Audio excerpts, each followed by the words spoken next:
Aujourd'hui au programme, la Lancia Ypsilon dans sa version la plus sportive a été dévoilée et frôle les 300 chevaux et Honda ressuscite un mythe.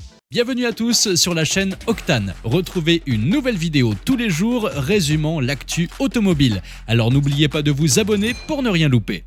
Stellantis a décidé de pimenter un peu le monde des petites sportives électriques avec la Lancia Ypsilon HF qui devait avoir un moteur de 240 chevaux, mais non, ils ont décidé de rajouter quelques étalons pour arriver à 280 chevaux et évidemment, elle est 100% électrique.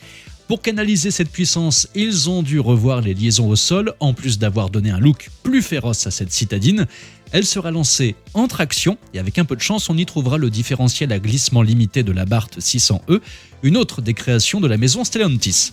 Et au passage, ils annoncent un 0 à 100 km/h en 5 secondes 8, c'est 0,6 secondes de moins que l'Alpine A290 de 220 chevaux. Côté autonomie, c'est encore le mystère, mais la version de 156 chevaux avec sa batterie de 51 kWh atteint 403 km.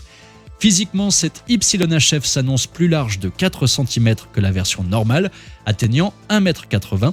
Les boucliers ont des arêtes tranchantes, parfaits pour effrayer les petites citadines de votre quartier. Et à l'intérieur, ambiance sportive mais chic, avec des badges HF partout, des sièges semi-baquets pour bien vous maintenir lors de vos virées endiablées et une tablette centrale décorée d'un éléphant, emblème de la division sportive de Lancia. Une petite GTI électrique, disons-le, assez stylée, qui devrait voir le jour en mai 2025.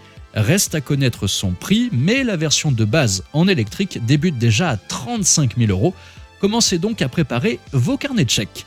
Passons maintenant à Honda qui sort de son chapeau magique le coupé Prélude après 22 ans de sommeil et ça sera soit thermique soit hybride mais il arrivera en Europe, reste juste à savoir quand.